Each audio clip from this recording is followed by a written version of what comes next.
Vraiment, merci beaucoup, papa. Je suis très honoré du fait que vous m'écrivez en particulier. Le but, c'est qu'on va avoir de l'éclairage. On veut avoir toute cette compréhension qui est très importante. Je pense bien que vous avez suivi, j'avais aimé la partie où vous avez expliqué par rapport aux 7 dispensations. Et dans les 7 dispensations, il y a la dispensation de chaque dispensateur. Chaque dispensation a un dispensateur. Le problème est que Dieu a établi des dispensations pour gérer les temps et pour gérer la création qu'il avait mis en place. Parce que tout ce qui est dans le temps a commencé et va finir. C'est pour ça que le premier verset de la Bible dit au commencement, qui veut dire l'introduction. Alors tout ce qui est introduit doit finir. Comme Dieu ne commence pas, c'est la création qui commence. Ce qui veut dire la création, vu qu'elle a commencé, Dieu a déterminé les périodes, les temps de la gestion de la création. Et la première dispensation, c'était la dispensation de l'inconscience, où l'homme était inconscient. Où l'homme était inconscient de la nature, de ce qu'il était. Et quand il a péché et que l'homme est devenu conscient de son état de pécheur, l'homme est devenu loin de Dieu. Dieu va dire maintenant, empêchant l'homme de toucher l'arbre de la vie.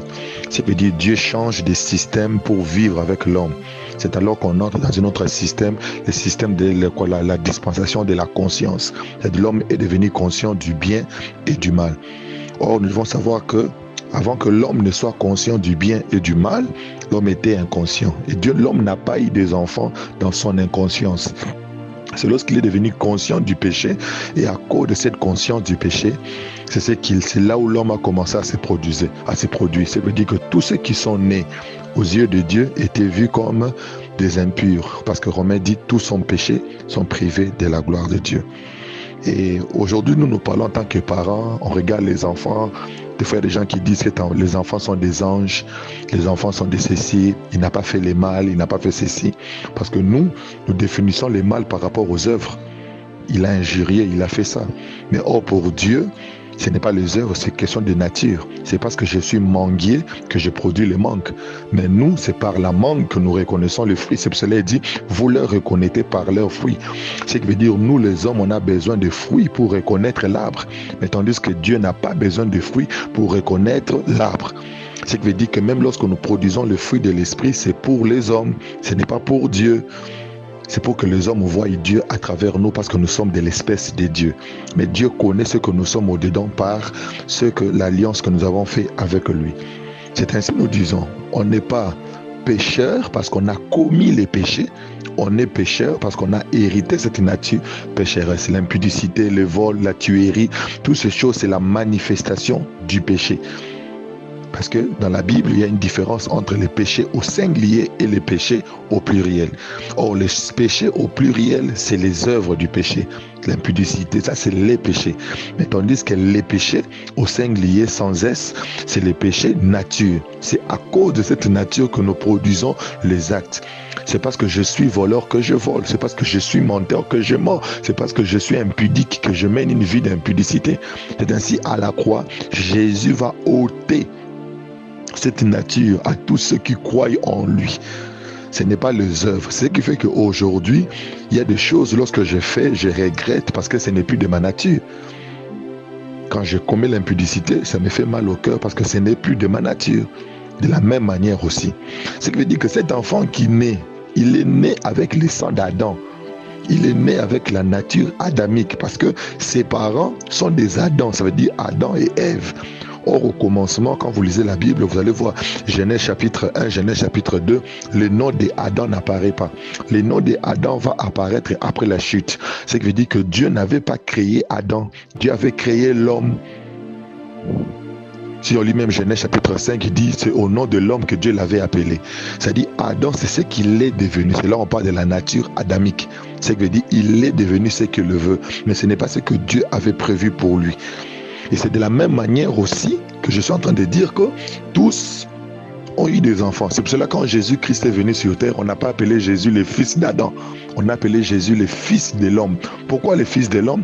Parce que Jésus qui est le fils de l'homme, que l'homme qui était à l'Éden n'avait pas multiplié. Mais toute la terre, c'était des fils d'Adam parce que c'était la multiplication de la nature adamique. C'est ainsi maintenant par Jésus, quand tu crois en Jésus, nous devenons des fils de l'homme au commencement. C'est ce qui veut dire que nous devenons des instruments pour la multiplication des hommes sur la terre. C'est pour cela quand Pilate va voir Jésus, il va dire voici l'homme. Parce que Jésus était le seul fils de l'homme qui était à l'Éden, qui n'avait pas eu des enfants. Mais tandis que l'homme, Adam, c'est qu'il est devenu après les péchés, lui s'est multiplié. C'est ce qui veut dire que tout ce que lui produisait n'était que péché. N'était que péché. Alors si nous allons au niveau de la parole de Dieu, la parole de Dieu nous dit que tous ceux qui n'ont pas Jésus, azala moine, azala mukolo, c'est nous qui avons pitié. Ah, moi, ça c'est nous. Mais en réalité, selon la parole de Dieu, tous ceux qui n'ont pas Jésus ne seront pas sauvés. C'est-à-dire, peu importe les œuvres qu'il a fait. Pourquoi nous disons même aux personnes qui font des bonnes œuvres, par exemple? C'est que veut dire que non, il y a des gens comme Cristiano qui fait, il est le joueur le plus, celui qui soutient beaucoup de gens comme Cristiano n'a pas. Est-ce que c'est pour les œuvres que Cristiano va être sauvé? Non, c'est pas pour ça qu'il le fait. On est sauvé parce qu'on reçoit Jésus. Ça, c'est d'abord la notion biblique, c'est qu'on doit savoir. Et maintenant, nous devons aussi savoir aussi que tous ceux qui sont de cette espèce Jésus ne peuvent que produire cette espèce.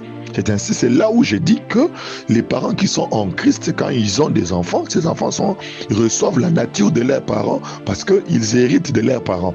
Mais lorsque l'enfant devient conscient, c'est alors que l'enfant peut se décider maintenant lui-même par rapport à sa vie et à sa nature. Et qu'est-ce qu'il doit faire? C'est-à-dire, mais dans son inconscience, l'enfant est couvert. C'est comme la terre au commencement. Quand la terre était inconsciente, la Bible dit les ténèbres étaient comme étant de le couvrir. Et Dieu dit que la lumière soit. Or, la lumière et les ténèbres, quand nous allons dans Thessaloniciens, on dit que vous êtes les fils du ténèbre. Ça veut dire que les ténèbres étaient un parent. Ce qui veut dire que la terre du commencement était couverte par les parents ténèbres. Mais tandis que la terre, quand Dieu a donné à la terre un nouveau parent qui est la lumière, nous avons vu comment la terre est devenue très bon. Ce qui veut dire que la terre a bénéficié de son père, de ses parents.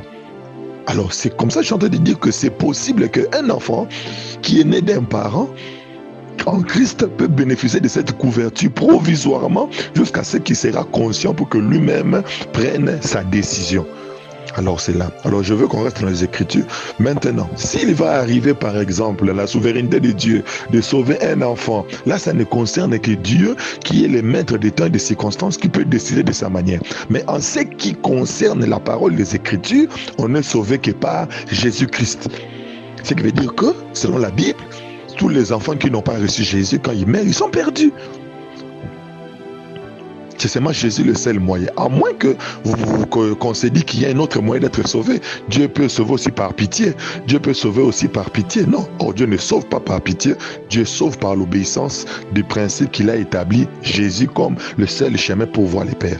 Ce qui veut dire tous ceux-là qui n'ont pas pris le chemin du Père, ils ne vont pas être sauvés. C'est ça la vérité de l'évangile.